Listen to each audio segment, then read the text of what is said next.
Hello Zimbabwe and welcome to Livetalk. We are coming to you live from Studio 7 at the Voice of America in Washington. I'm your host, Jonga Kandemiri.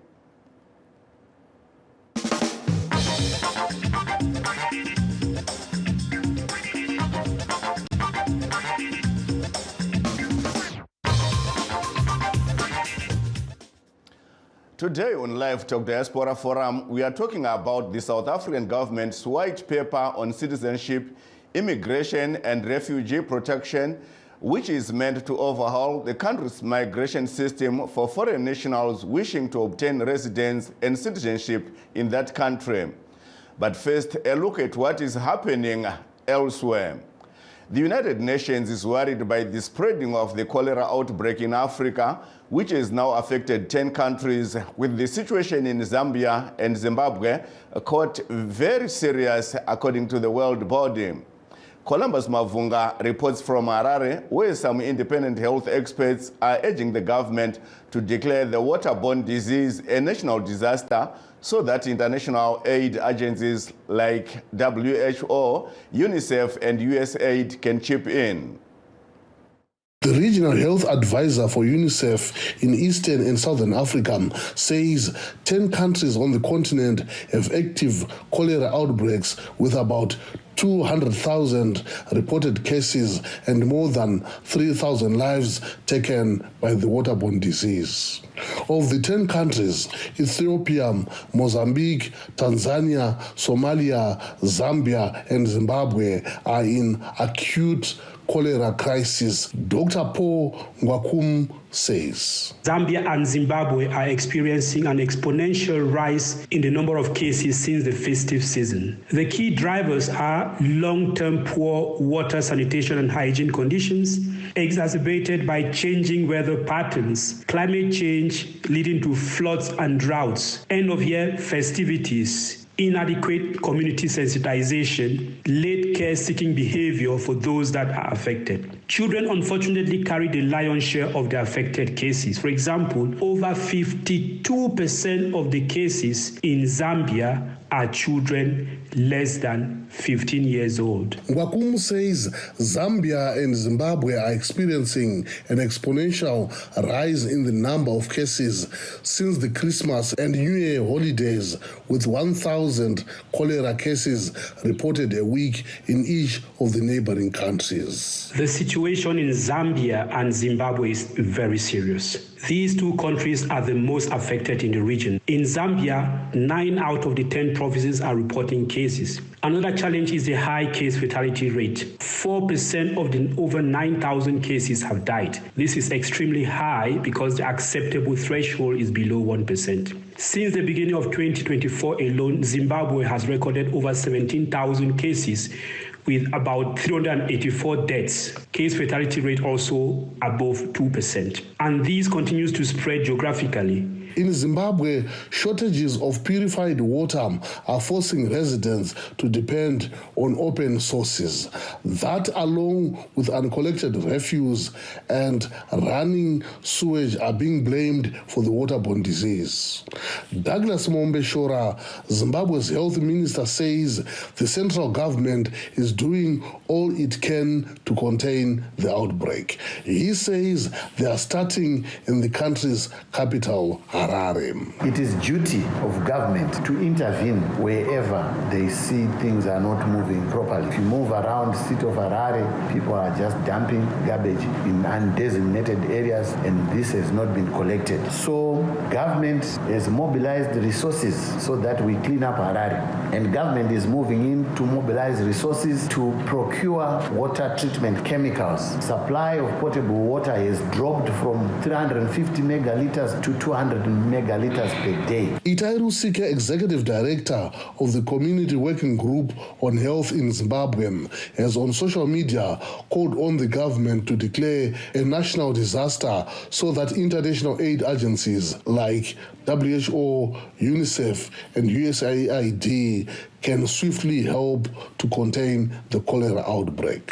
All measures to end cholera are within the purview of the government, central government or local government, by providing safe water, safe sanitation, and also hygienic waste disposal. So the buck stops with the government in making sure that people are provided with uninterrupted supply of potable water.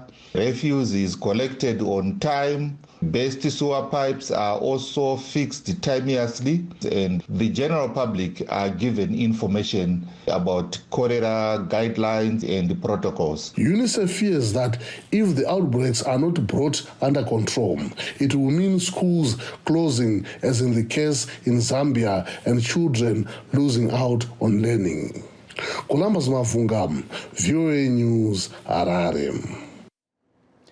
The health of the economy often plays a big role in how Americans vote in general elections, including for the next president. This year, there are early signs that other issues are equally important to people as they prepare to cast their ballots in November. VOA's Veronica Balderas Iglesias has the story from Washington. President Joe Biden kicked off 2024 on the campaign trail in Pennsylvania, where he reminded Americans of the gains he says the U.S. economy has made under his leadership. You look at the consumer confidence measures, they're way up. Look at across the board. Everybody's doing better, and they believe it. They know it. There's no question that the U.S. economy has defied expectations by rebounding from the COVID-19 pandemic and remaining strong, says Assistant Professor of Economics at the George Washington University, Stephen Hamilton. Inflation is down to sort of 3.1%, which, is less than half of what it was at its peak. Meanwhile, unemployment has remained near sort of 50-year lows at 3.7%. So that's a real achievement. But whether the progress made so far will help get Biden re-elected in November remains to be seen, Hamilton noted. I think the big question leading into the election is how quickly will wages rise and how quickly will inflation fall? And basically, will people start to feel the benefits before that date? 76% of U.S. adults see the economy as a top priority in 2024, according to a poll conducted last month by the Associated Press NORC Center for Public Affairs Research. Tim Carter tends to vote Republican. This year, his main concern is immigration, but he's also critical of Biden's economic policies. I don't think he's done as good as he says he has. And, as for the average American that's trying to make paychecks meet end to end, it's not. The inflation's way higher, and so your actual earnings have gone down. Other voters interviewed in Washington's Adams Morgan neighborhood said abortion and foreign policy, rather than the economy, will determine how they will vote in November's general election. To me, the social issues are the biggest factor, mainly Roe v. Wade. I like Nikki Haley's stance on it about, hey, let's be realistic about it. We're not going to get a nationwide abortion ban. Ukrainian small business co-owner Anastasia Derun says her husband pays close attention to politicians' stances on international affairs, especially the ongoing war in her home country. He understands that the Democratic Party helps Ukraine more and willing to help more. And we are sure there's a lot of Republicans who wants to help too. But so far we see that some deals are cutting off, and we do not know what to expect. Although the economy is not the main reason why Elsa Abraham says she will vote for Biden, she praises the president's handling of the issue. I think that the economy is only getting stronger. I think the interest rates will drop this year. I'm looking forward to that. But economists caution that it is still uncertain if the Federal Reserve inflation target of 2% will be met, or whether interest rates will need to be raised again ahead of the November election. Veronica Balderas Iglesias, VOA News, Washington.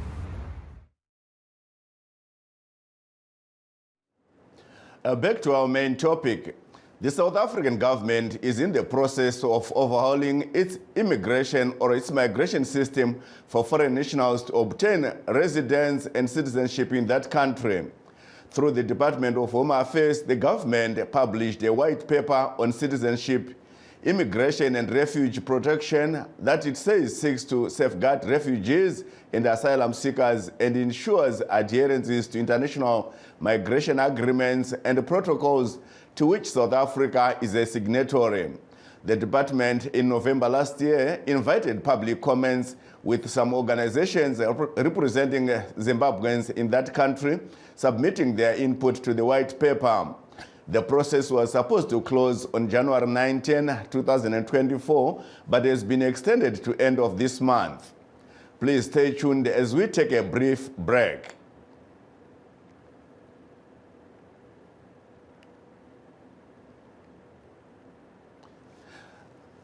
Please stay tuned as we take a brief break. In times of change, when the world seems uncertain and what we hear doesn't reflect what we see, we seek the truth. When we are told only part of the story, we lose trust. In moments of crisis, our dreams, hopes, and wishes for a better tomorrow depends on a free press. At Voice of America, we bring you the stories that people take risks to see. We connect the world and unite it with truth. At Voice of America, we show you the whole picture.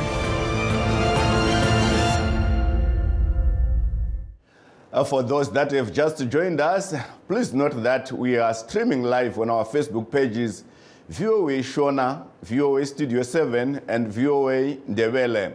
We are also live on YouTube, VOA Zimbabwe.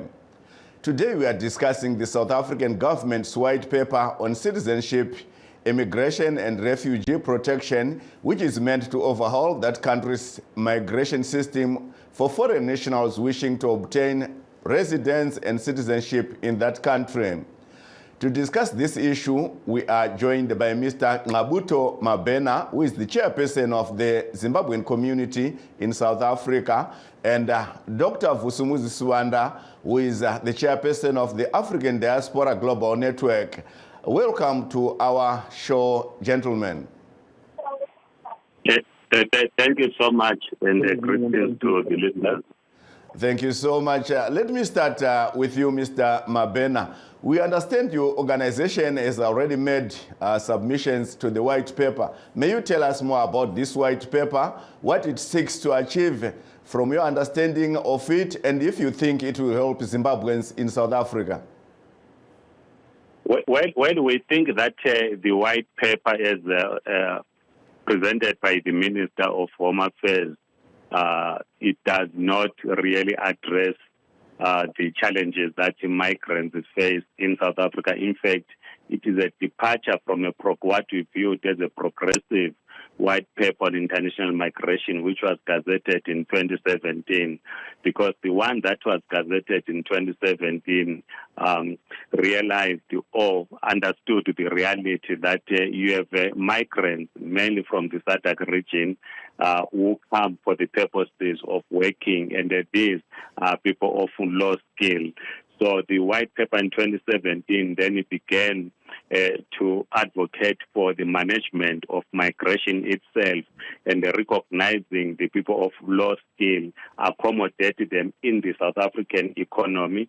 That is your people that are in the domestic sector, construction and the other sectors of the economy, people that are running small businesses, people that are doing cross-border trade, because as you will know that in our economy in the SADC region is now mainly informal.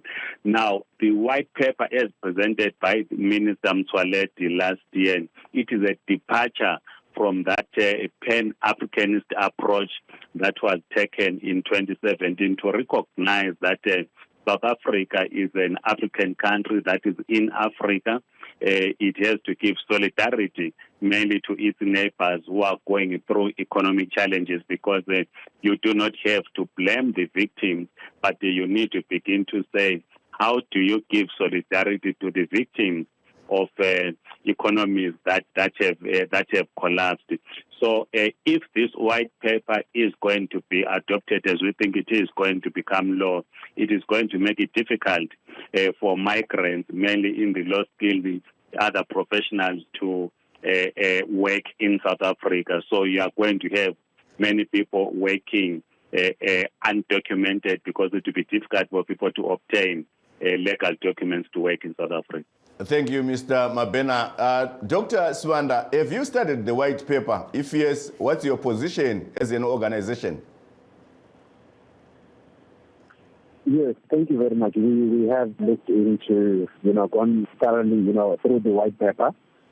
Our views are indeed, are echoed in the sentiments that Mr. Mabena just said, and our views are basically that not only is South Africa departing from maybe what was the initial gazetted white paper, but South Africa is actually adopting a right-wing nationalist approach, where basically it is beginning to function along pressure groups like the Dula and Put South Africa First, where there is a general belief that South Africa can live as an island. And it is now seeking to reconsider its ratification of the Refugee Convention Act, the Convention of 1951, because and the minister is seeking to be above the law, basically in the preamble to that, where he wants to make decisions that are not going to be challenged by the court, because one of the major issues that we see that the minister is complaining about is how the court have ruled against him. And this is South African law that we're talking about. So the minister is basically saying that he does not trust the courts because they're not ruling in his favor. And in fact, there is actually another ruling that came in. That was by the Lawyers for Human Rights, where there has been, this general trend where the minister has been, cancelling IDs, for people that they, assume or think that they are fraudulent to obtain, to the extent that about 1.8 million have been reactivated and 700,000 still remain, but the judgment has actually ordered that all those IDs be unblocked and the proper administrative process, which is in line with the PAJA, is actually followed. So we are seeing a departure from the department, from the other ministers that were before this current minister. This minister is coming in and he wants to oust, all migrants, from South Africa. I think his mentality is not too different from that of Donald Trump. Mm-hmm. Mr. Mabena, we understand that this white paper seeks to also aid South Africa to temporarily leave or drop agreements that has been signed on the asylum and refugees, the 1951 and the 1967 UN protocol relating to the status of refugees. Where does this leave Zimbabweans who are flocking to South Africa to seek refugee status or seek asylum? Well, it's going to be difficult because they propose that, for one, if you are coming in South Africa as an asylum seeker, you have to be kept in what they call a facility at the port of entry, where your application is processed. If your claim is found to be not correct, you are then sent home. But we know that the majority of the people that are coming in are people that are basically coming to work are economic victims. Yes, you still have a high number of people that are political victims. But in between elections, many people that you are receiving are people that are here for economic purposes. This is why we still defend those that were granted special permits in 2010, because the majority of those are people of low skill and also professionals that whose qualifications do not fall under critical skills. So it is going to be difficult for one to apply for an asylum document. It is going to be difficult for one if you are already on any other visa to even qualify for a permanent residence permit. And this is obviously going to affect many families. Dr. Swanda, I'm going to throw this question to you in Shona. vana vezimbabwe vari muSouth Africa vari kunzwisisa here zviri kudiwa nairo riri kunzi white paper iri kana kuti neurongwa hwekuti vange South Africa inge ichiwandudza mitemo inobata vapoteri nevanhu vari kuda kunge vachizoita zvizvarwa zvenyika iyoyo, nekuti vakawanda vanogona kunge vari kutambira vachinzwa kuti pane zviri kugadziriswa asi vachitadza kunzwisisa zviri mukati, anganzi muchirungu mabhii madiki aya ekuti vanzwisise kuti zvichavabatsira here nemutoo upi. Chokwadi ndechekuti vazhinji havanzwisisi kuti white paper iyi chii chairi kuunza, nekuti ruzhinji rwavo hari kunyatsotsvakuruta kuti ruone kuti kochii chakanyorwa mumabepa aya. Vari kungofunga kuti aiwa sezvo tanga tine maZTP ndo patiri takabatirawo ipapo mitemo ichatichengetedza, hurumende haizosviki pakutitorera. Asi uyezve vana veZimbabwe vazhinji vagarira mukutambura kwekuti sezvo tiri munyika iyo ino tiri nyika yedu, tichangoonawo kuti kana tangopedzerwa mapepa iwaya tichangogara tisina mapepa, nekuti hakuna kuri nani kwavari kuti vaende, nekuti machemero ndokuti munhu vanogona kuwana izvozvo zvibasa zvitikitiki zvinoita kuti vagone kuraramisa mhuri dzavo.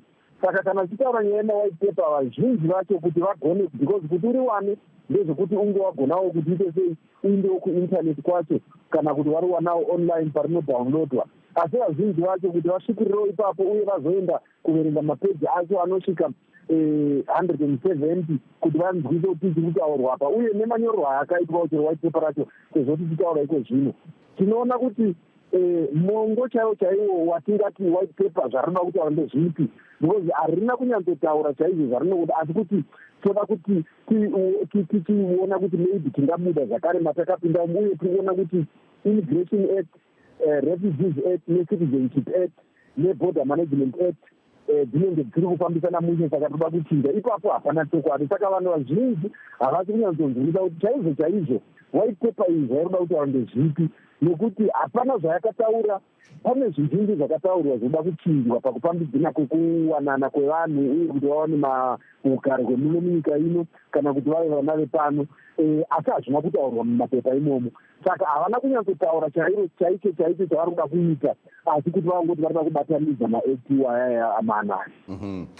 Mr. Mabena, you said that this is going to make it tough or tougher for foreigners living in South Africa. Do you see in the future, if the white paper is adopted, a drop in illegal immigrants in South Africa? No, it's not going to happen, because you have more people that work undocumented, people of low skill in the construction industry and the other sectors of the economy. We are going to make life difficult for even migrants, because if you are not documented, you are faced with the challenge of even operating a bank account, for instance, where people then ask relatives to open their bank accounts. And we know that the employers prefer people of migrants to work as domestic workers, to work in the other sectors of the economy for the purposes of exploiting them, because it's difficult for an undocumented person to go to the labor court or to go to CCMA to demand that the employer respects worker rights, that the worker is paid a minimum wage. So this is not going to stop anything. We've seen in the past the farm workers that have been exploited even during the apartheid.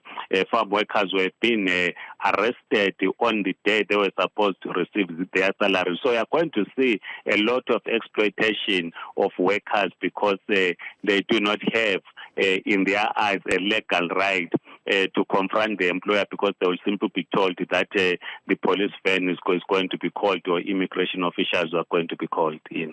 Dr. Suanda, are you sure that the South African government will consider all the inputs from organizations representing foreigners in South Africa, or this is just a ploy to hoodwink foreigners to think that their submissions are being considered, yet the final result will be different?